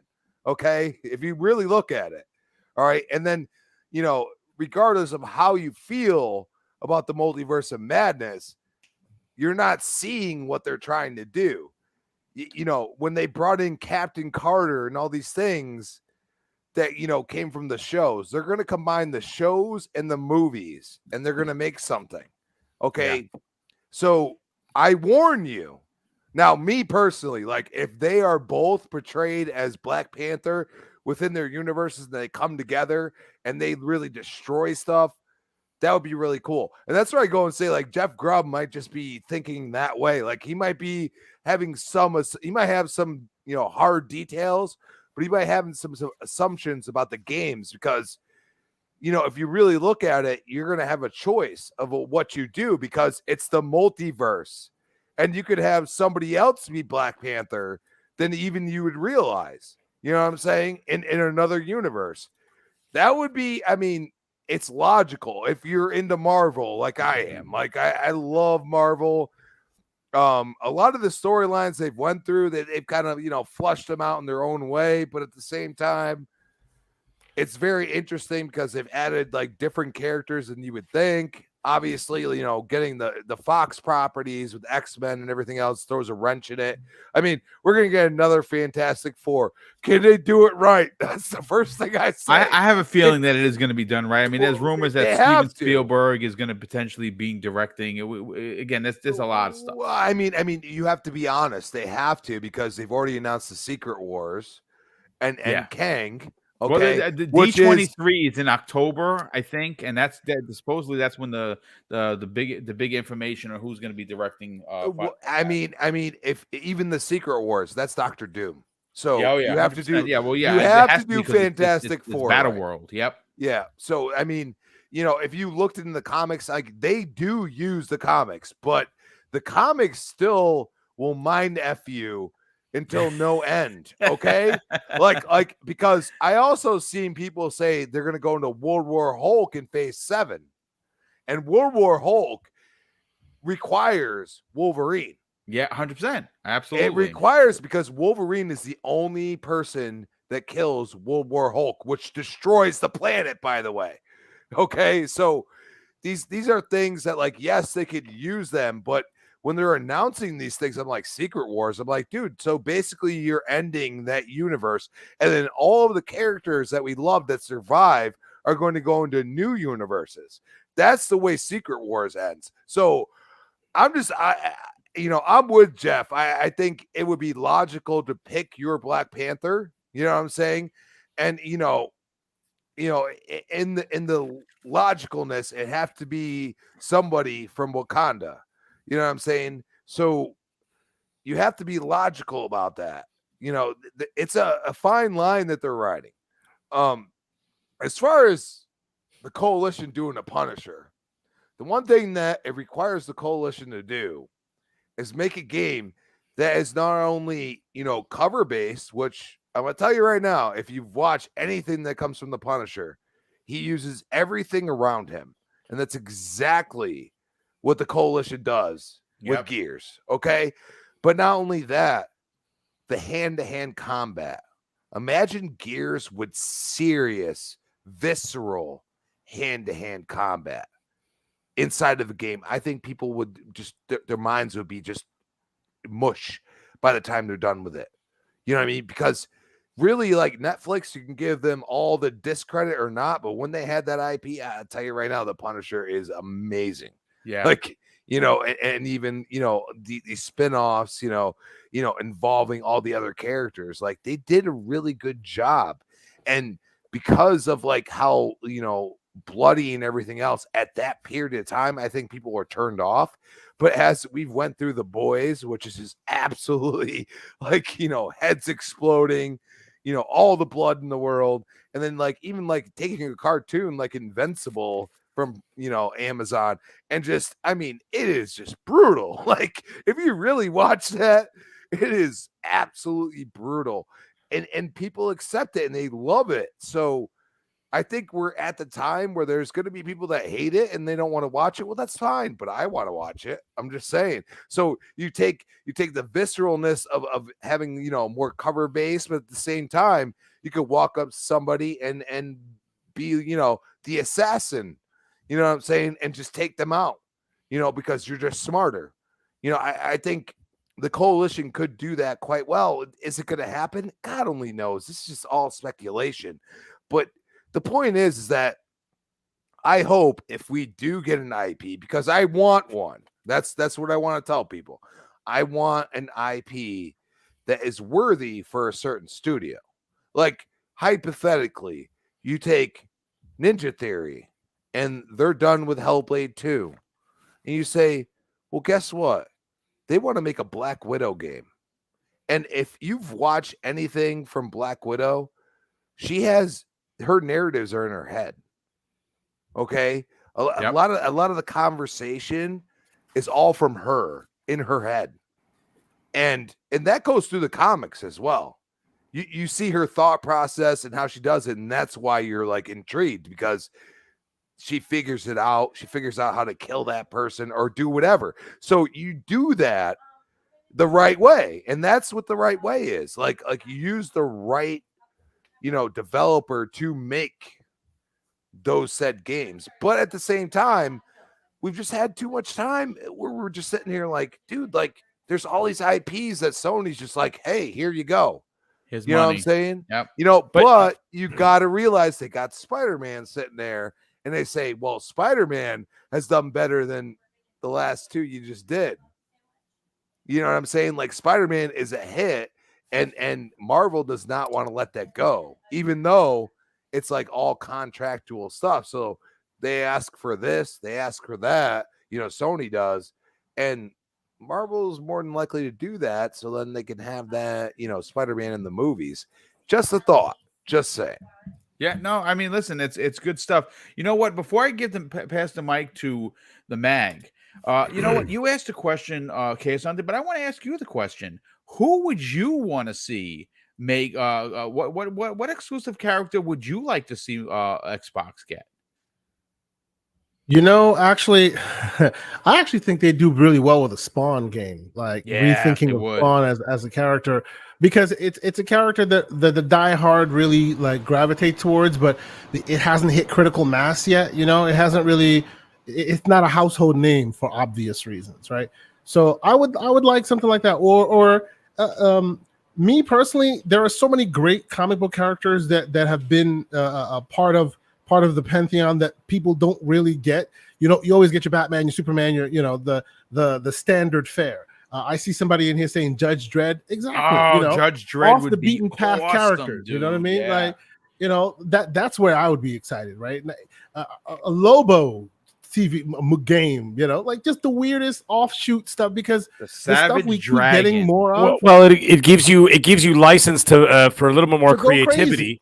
Exactly. When it's not, you know what I mean? When it's not like, you know, you've got all these movies or whatever. But enough with the Batman stuff. We've had enough of that. Like, there's so many iterations of this, the perfecting of the character. We've gotten that already. What I want is what the MCU did. Took Iron Man and made him the lead of a movie. Back then, Iron Man, really? Iron Man? He was a C-list character. Exactly. Yeah. Exactly. This is what they should do in games, rather than everybody going to the character. Leave Spider-Man alone. It's been done well. Let's find another character to play with a little bit. You know, that's what I would like. I love it. I love it. Real quick, Shooter 2853 has become a new channel member. Well, Shooter, thanks so much for that. Welcome to Double Barrel Gaming. Gamer by Choice drops an outstanding $5 super chat and says, I want Blue Marvel to be a part of the MCU Marvels, and then someone could do a Marvels game or bring in the Marvel Ultimates, which many are in the MCU right now. Yeah, I mean, listen, there's a lot that they can do, and at this point, like I said, it's going to be interesting to see who is, if they make a move on this, if someone has been hired at Microsoft to read the room a little bit better than they have been reading it, to be honest with you. And again, I take nothing away from their first-party IPs. They have massive first-party IPs, but man, they seem to not be being able to read the room when it comes to pop culture, and I just scratch my head as to why. So can I put out a hot take? And clearly this is a hot Please. take from me. Okay, could it be that back in the day when Sony had the personalities? I mean, obviously now the roles have reversed a bit, right? But there was a time when, in addition to Shuhei and a few other folks, they had a lot of young personalities, people that were fresh faces, if you will, that now have moved on. Some of them have started their own studios, things like that. I suspect, since there were a lot of geeks of our ilk in the room during those early years, the early PS3, PS4 years, that's what, they were in the room when these decisions were being made. When hey, are we gonna hitch our wagon to this comic book character or that comic book, back before it became popular, right? I think that may be what's going on. Whereas Microsoft now seems to have filled their ranks with a lot more hipper, young, more geekier talent, right? Yeah.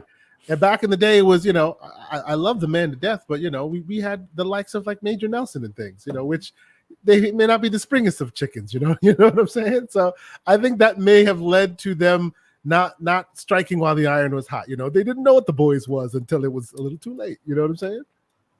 Yeah, no, I mean, listen, it's true, and you don't make these games out of the pick out of a hat, right? There's a lot of planning that goes into them. Who knows? But listen, let's bring you in on the conversation. Let's talk Black Panther. About the open world game that was confirmed by Jeff Grubb. Obviously, Jeff Grubb is well known within the industry, and more times than not, he gets it right. But also on the back end of that conversation, are we on to something that Microsoft might be just missing the mark a bit when it comes to keeping their hand on the pulse of pop culture? Well, that's the thing. We talked about this before, where Sony's always been the forefront of the big title names that always capture the casual market, because the casuals know pop culture. Right. So they go after the names like, and let's not forget, like Sony Pictures is a thing, right? So, right. And of course, they're in bed with Disney and everything else. But like everybody, I don't care who you are, everybody knows who Spider-Man is. You don't have to be a gamer to know that. Right, so they get that casual audience. Remember, you'll never forget the infamous Black Friday where they were selling the PS4s for, what was it, $199? $199. It was a special edition Spider-Man console, no less. Okay. Yeah. And then they doubled their Spider-Man sales overnight. Those weren't gamers. The gamers already had a PS4. Those were casuals. There was Joe Sixpack putting 7 of them inside of his cart and then buying them for like Christmas or whatever, right? So, anyways, they know that Star Wars, Spider-Man, Wolverine, like, do I have to keep naming these names? Like they have all the hotness when it comes to the pop culture names, right? And so like this is what they do, and they do it well. And that's how they, like I said, once again, that's how they get the casual audience in there. You know what I mean? I think that like where Xbox is going is more, I mean, obviously the casual situation is going to come around because of Game Pass and the accessibility of Game Pass, but like casual gamers doesn't know what Hellblade is. You know what I mean? Or like even people that are under the age of 40 probably don't know what Perfect Dark is, right? So like it's been a while, right? So anyways, that's a whole other story. And I want to touch on something very quick about what Crispy was talking about with Black Panther 2. I'll tell you right now, this is what I would do, and I'm only going to take a minute, okay? Killmonger is not dead, not alternate universe. They didn't show him die. They might have shown him die. But you know what? They had that little area in Wakanda where they had like people's spirits or something. They were kind of like in a suspended animation. Yeah. Yep. Guess what? Namor the Submariner, who's a badass. I love that dude, by the way. I've always loved him. Even in the comics, he was always that sort of like, good guy, bad guy sort of vibe. You know what I mean? Yeah. Yeah, he was the anti-hero, like Wolverine style, right? Anyways, Namor is going to come and just wreck shop. And then you know what they're going to do? They're gonna do the Wakanda version of Demolition Man, and instead of thawing out Sylvester Stallone, they're gonna thaw out Killmonger to deal with it. And they'll be like, you know what? We're just not bigger, badder. We're not badass enough to deal with this. Go thaw him out. And they're gonna thaw out Killmonger, and he's gonna come over and he's gonna save the day. You watch and see. That would be so awesome to see Killmonger versus Namor the Submariner. I'd be in on that 100%. Yeah. Now back to gaming. Let's talk about the Black Panther open world game. First of all, I don't think it's a bad idea, but I'm going to get into some other aspects of this, and I'll tell you why I think it's a good idea. First of all, me personally, I am a huge sucker, okay, for tropical video game locations. I don't know what the hell it is. You give me a tropical beach, you give me some nice trees, you give me a jungle, you give me water, I'm all in. It's because I don't live in that kind of climate. Yeah, okay, it's hot as hell up in here in Canada, but I'm just saying we don't have palm trees and you know that kind of stuff. Well, for the most part, you're running from avalanches there. So let's call well, I mean, hey, last week is 113 degrees. Okay, so like, ain't no avalanches going, no snow going on over here. But anyways, the thing is, it's those tropical locales that I'm a big sucker for. And let's face it, Africa's filled with them.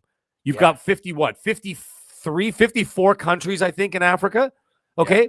You've got, think about the locations you could do. You could do a game like a Horizon Forbidden West / Assassin's Creed Odyssey style with a big map, and you could go to the different countries. You could go to Victoria Falls in Zambia. You can go to the Lake Naivashi in Kenya. Have you guys seen those locations? Gorgeous. They're amazing. Okay, Tanzania got the Zanzibar. They've got the Botswana deltas where they've got like everybody knows what a delta is if you live in the United States. So you know what I mean? Like they got all these amazing locations. They got the mountains. They've got, let's not forget Egypt. Okay, because Egypt is still part of Africa, guys. You know that's all there. Why not have them go out of Wakanda? Yes, you're speaking my language, hey, man, good dude. Sir.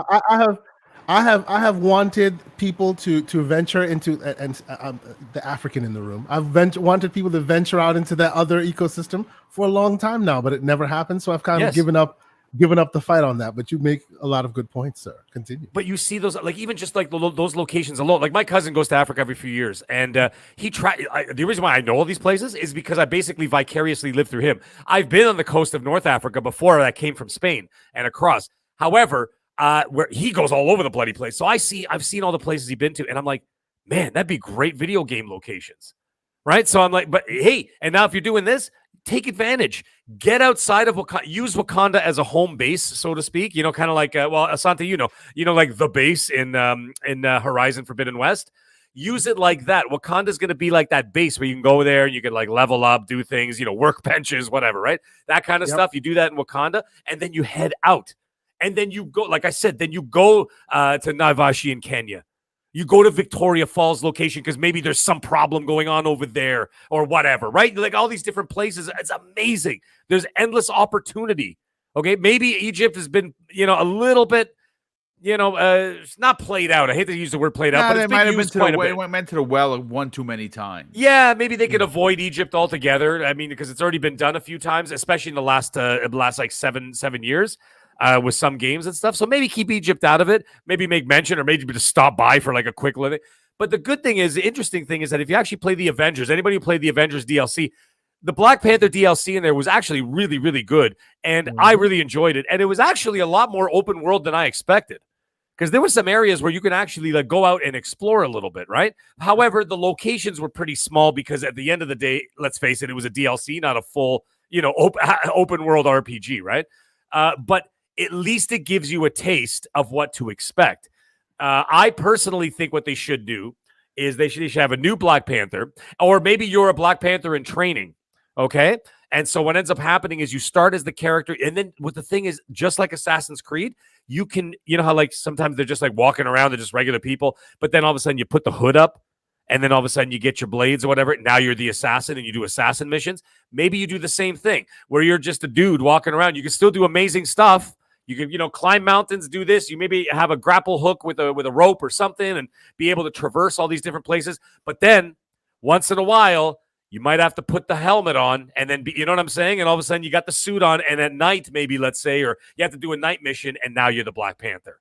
You know, that kind of stuff. So like an assassination missions and like Assassin's Creed versus just, you know, traversing the open world in your regular whatever clothing. I think that'd be a very cool idea. So I'm in on that. However, here's what I'm going to talk about. As Asante brought up a really good point about timing. The movie's coming out this year. We don't know which direction it's going to go. We don't even know. And let's face it, guys. People can say whatever they want. We don't even know if the movie's going to hit. Like people are saying, wow, it's got a lot of views. And I think it got a lot of views, because The first one was the first movie was great, and of course Chadwick Boseman's appearances in the other movies were fantastic. I personally liked his appearances and his character in the other movies, like Civil War, for example. I liked him better in that than I did in his own movie. The way that he, like his motivations and everything else, I thought were great. So anyway, the point is, we don't even know if this movie's going to hit. I think a lot of people viewed the trailers because they're so curious to see where they were going to take this after his untimely passing. Yeah. So you had a lot of very curious people going, they haven't spoken about this. I wonder what the hell they're going to do about this, right? And so I think a lot of curiosity was it. That doesn't translate into everybody's going to buy a ticket and go see it. So it might not be as hot as the first one. The first one made a boatload of cash. Okay, I think it was one of the highest grossing outside of the Avengers films, if I'm not mistaken. I mean, we're talking like $1.5 billion, something like that. It made big bucks. Yeah, it made huge money. I don't think that the second one's going to, I don't think the second, my personal opinion, especially these days, the way that things are going, I don't think it's going to crack $1 billion. I think it'll be close, but I'm not sure it's going to crack $1 billion without Chadwick in there. You're talking about the argument with God of War 2018 to Ragnarok. You can never restrike that magic. It is what it is. Ghostbusters 1 and Ghostbusters 2. Never gonna capture that lightning again. Although they did a really damn good job in the last one. But anyways, the thing is, what they can't do. I think that it's just not going to hit as hard. Now, let's say this game comes out. It ain't coming out for at least another 2-3 years. Yep. By then, it could be old news. It could be at the point where, like, why are they doing a Black Panther movie? Like, the second one was good, but it wasn't, like, earth-shattering. It was like, all right, and it doesn't seem like they're doing a third one. Why the hell are they bothering with this game? And the reason why is because it's all about foresight. But the problem is it's still a gamble at the end of the day. Crispy brought up Black Widow. Let's say they decided to make a Black Widow game, okay? And all of a sudden, the game comes out in 4 years after they're done, after the coalition is done, whatever the hell they're doing. Or 5 years or whatever, right? And by then, when the game comes out and people are going, yeah, but she died like 11 years ago. Like, who cares? Right. Why are they doing this game? Right? And because they're going to associate it with the MCU stuff. Well, it's in right? that and they're universe. That's the warning I give people. I know, but I'm just saying people will always associate it with that because they're trying to train people.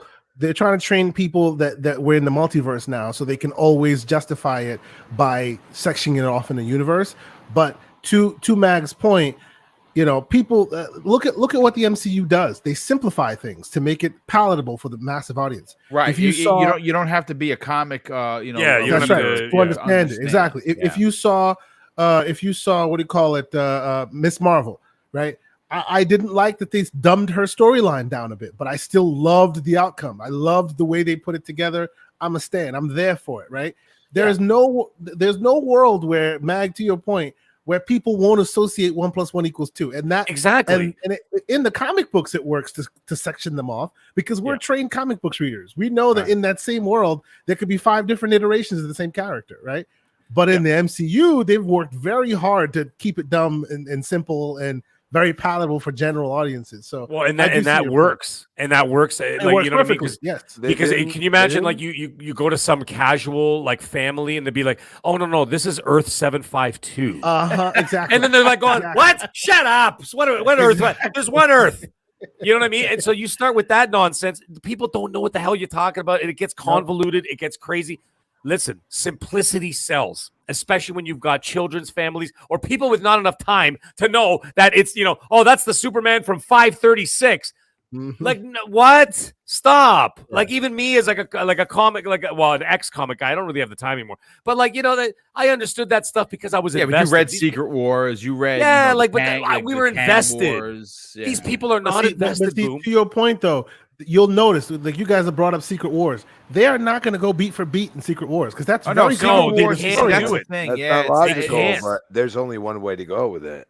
It's going to be Battle World. That's it. They're going to have to bring in Doctor Doom. That's why they haven't made an. Oh yeah, they do all that. There's only one way. It's not going to be the '80s one that's my Secret Wars. Battle World is the one where God Doom took all the different pieces from different universes and made it one universe to save it. He's literally saved the universe because it's a very deep story. The Watchers were killing off universes. It was crazy. But that's my point, Boom. I don't think Feige will allow that complexity to live.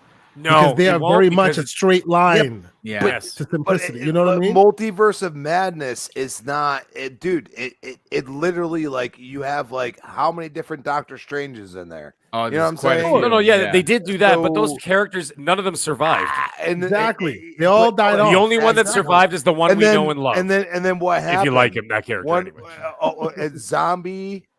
You remember? But the they're all zombie? dead. Yes. At But the they're end of all the dead. day, Exactly. they All of a showed sudden, them. Exactly. somehow he possessed it. And See, in but the that point is, universe, Crispy, it's they weird, touch dude. they They're touch going crazy. into the full comic aspect of it. They touch it and they But they use walk that away to from to it. get the storyline going. But at the end of the day, it started and ended with the same Strange. That's you what I'm know saying. and So it love. was the same Strange That's we knew where from they all the are. others. They're very much a straight line of Yep. simplicity. You get it. Oh. Your hero survived, and you move forward. Whereas Yeah. comic, he dies Yep. and his son takes over, and then he's in Yeah, coma. then it's like if You're you're not up to snuff on that stuff like constantly, you're lost. Yeah. You know what I mean? You're like, but- you're but- lost. but- you don't even know what the hell's going on. Well, I'll say this to reel this back in. You know, Yeah, sorry, yeah. I mean, if you no, it's perfect. It's a conversational podcast, but there are a lot of people, like for instance, Patman Jones, good friend of the program. He says that they need to make a Hulk Ultimate Destruction 2. Do you remember Hulk Ultimate Destruction? Yeah, that was a great How game. great that Yeah. game was. Again, I'm just saying that when you look at the lanes that Nintendo is in, right? Okay, they have only one Marvel exclusive, and it is Marvel Ultimate Alliance 3, which was a freaking great game. It had incredible DLC. And you look at the lanes that Sony continues to drive in. At some point, anybody that's, whether you're a diehard Xbox first gamer or someone that is just a multiple console owner, or maybe someone that's considering coming over to Xbox, you're going to ask, what superhero games does Xbox have? And I'm sorry to say, they're not a part of that conversation still. And I think True. it's something that needs Yeah. to be questioned. It is something that needs to be asked. It is something that I will continue to talk about until they prove me wrong. Now, granted, we have heard some rumors. Boom, we got guys, mods in the chat. Can you guys ban the porns the thing? Oh, I He's didn't out. see I him. got Yeah, yeah, no, just came in now. Just Okay. mods in there. If you get them, please. Yeah, thank you very much. Yeah, listen, sorry, I didn't want to. No. That's I had quite one all right. last point I wanted to get out of here before Yeah, I say it. absolutely. The thing is, I was going to say, we brought up the coalition working on, let's say, a Punisher. You guys remember the Punisher game back in the PS2 game Dude, era? it was amazing. You remember the one that it had the torture scenes where like you were interrogating guys? And you were like literally, you were literally dipping their faces in deep fryers and stuff. And I'm like going, oh my God, what am I playing? Like I'm screaming like at the top of my lungs. Oh, that's like, great. Like that game with the coalition would be fantastic. Now, last thing I wanted to mention, and I'll pass the mic off again, is when it comes to timing and it comes to the development, why not? And I know it seems like maybe it's too obvious of a choice, but because of the timing, and I think the movie might hit if they pull it off right, and Marvel generally doesn't miss. What's wrong with Mahershala Ali's Blade? Nothing is wrong with that. You're Absolutely talking not. I two. actually love that. You're talking minimum 2-3 years from now, right? The movie hasn't even started principal photography so we're still talking at least 2.5 years, 3 years. Yep. That could still be the hotness because if Blade 1 hits, Blade 2, you damn well know it will be on its way, not that far beyond it, right? And what would be better than to launch a game in between Blade 1 and Blade 2 before he shows up in Secret Wars? I mean, Mag. Why not? They announced Mahershala Ali as Blade. What, a year and a half, 2 years ago? Yeah, 2019. If somebody was as a matter of smart, fact, yeah. that's when they should have had. That's when they should have started the pre-production. Not now.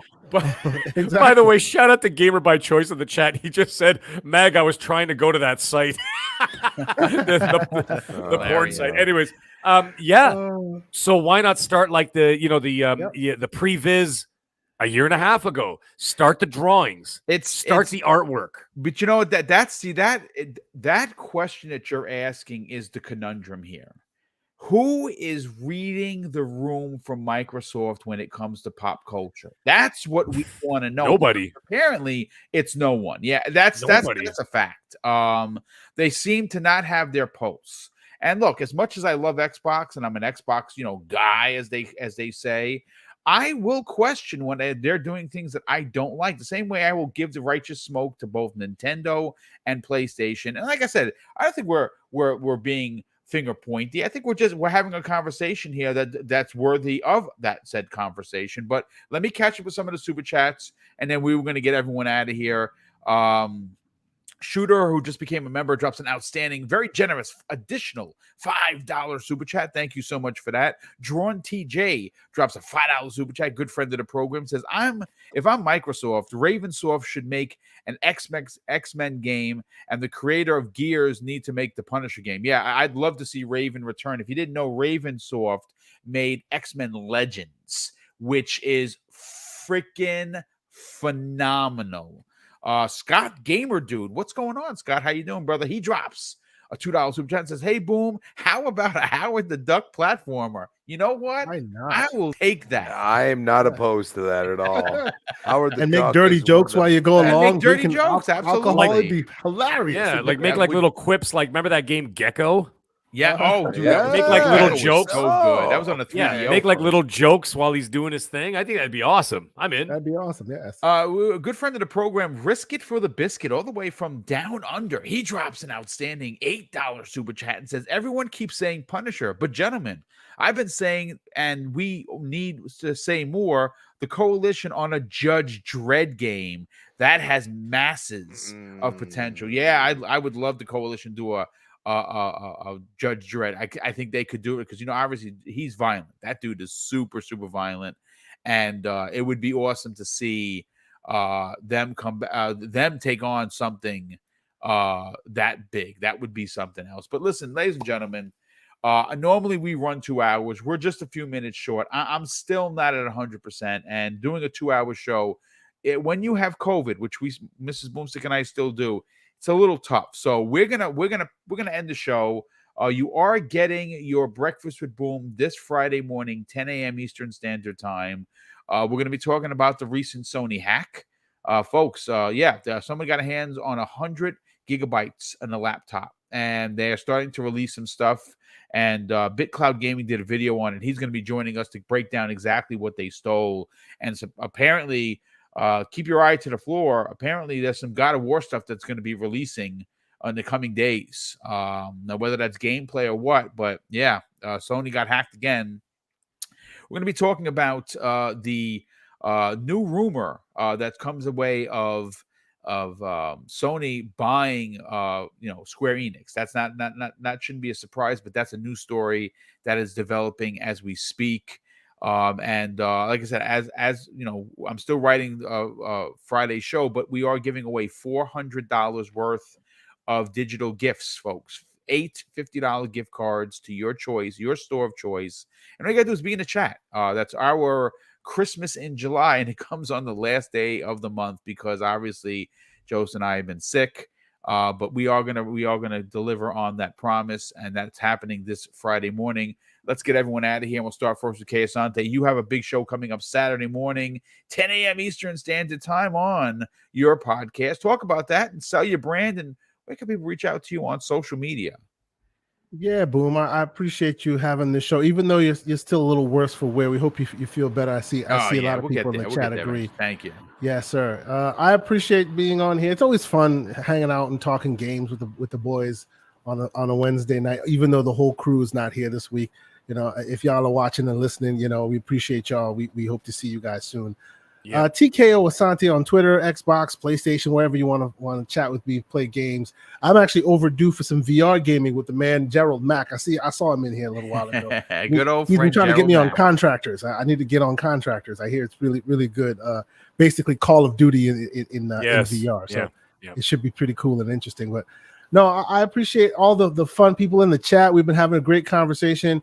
The Gaming Circle podcast, as I said last week, we actually had a bunch of surprise guests just jump in, wanted to get their bars off, as they say, and our 2-hour podcast turned into a 3-hour podcast. But we had a lot of fun, giving people the business as we do on that show. So come check us out. Follow me on Twitter. When we go live, you'll definitely know that. We'll be doing some interesting new things, and you might be seeing me on other locations coming pretty soon that I'm pretty excited about. So thank you guys so much. Dutch, I hope you feel better. I hope your technical issues are resolved, and we'll see you guys all next week. Absolutely. Carlos Alvarado drops an outstanding $2 super chat, and he simply says, Spawn, Punisher, Republic Commando 2, and Judge Dredd. And by the way, loved Republic Commando Great was game. so Great freaking game. good. My God. If they don't bring it, I tell you, it's almost a It's shame. amazing they don't have a sequel or a anything. sequel Like, to what that. happened? Because each, all the brothers, they're clones, but they were brothers, and they had each individual personalities. It was so good. If you're ever wondering when that game came out, that was the OG Xbox. I actually have a copy of that sealed and in my my Halo Combat Evolved Xbox OG, which is great. Listen. Crispy Bomb, sell your brand, brother. Where can people find you on other podcasts? And more importantly, where can people reach out to you on social media? Well, this week's solid. We got next podcast tomorrow night, 8 p.m. Other than that, I will be somewhat going on vacation, also having my roof done all at the same time. Wow. So next week could be here because we don't leave until Thursday, but I have a lot of stuff going on. I don't know. So I'm just gonna say, follow me at Crispy Bomb. Hit me up on Xbox Live, Crispy Bomb 28. And if you want to know, you'll know. That's what I gotta say.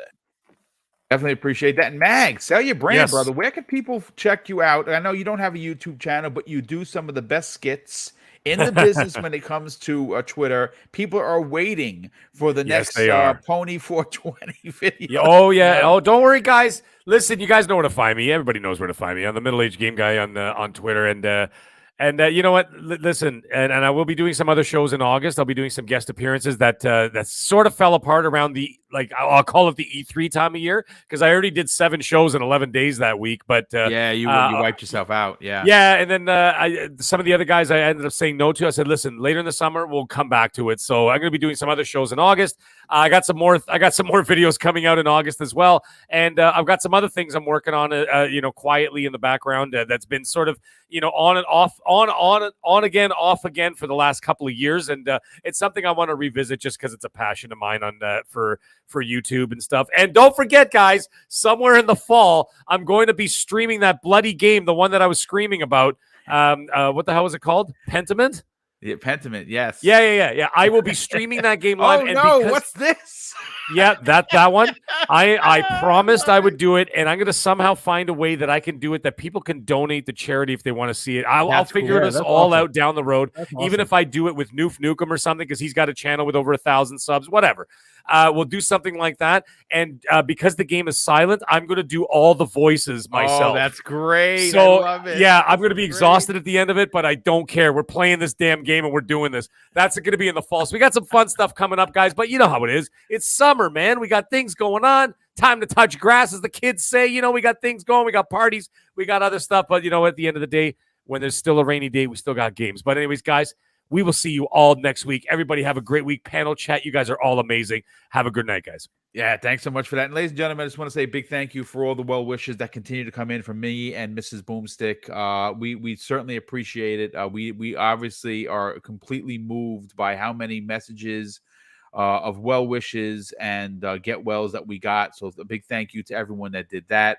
Super thank all the super chats that came in. Of course, the new channel members that continue to help power the show. When we say power the show, that means new software capabilities, new mics, new equipment, but more importantly, big giveaways. And we can do the big giveaways because of the generosity of this community. And we're doing that this Friday morning, 10 a.m. Eastern Standard Time on Breakfast with Boom. There are 2 big ones coming. Boom's birthday bash, where even though it's my birthday in September, you guys will be getting the gifts. That's going to be a $500 giveaway day. And then, of course, come this holiday, we're looking to break records like we've never done before. We're looking to do a 1K giveaway for Christmas. And we're going to have a lot of digital prizes in the form of, games and your choice of locations. We're going to try and hit the $1,000 mark because, like I said, we are very fortunate to have the audience that is generous as you guys and gals are. So we want to give back. And we will continue that. Like I said, there's 3 big giveaways, one starting this Friday, And of course, I'm going to close out the show with something, folks, that is important to me. Hopefully one day be important to you. And that's something that my dad taught us when we were kids. And he would say, Craig, treat others how you want to be treated. And also, it doesn't cost anything to be nice. You live by those rules, son. I can guarantee you're going to have an awesome day. So take care, everyone. And we'll see you next week on the newest episode of Primetime Gaming with Mr. Boomstick and Friends.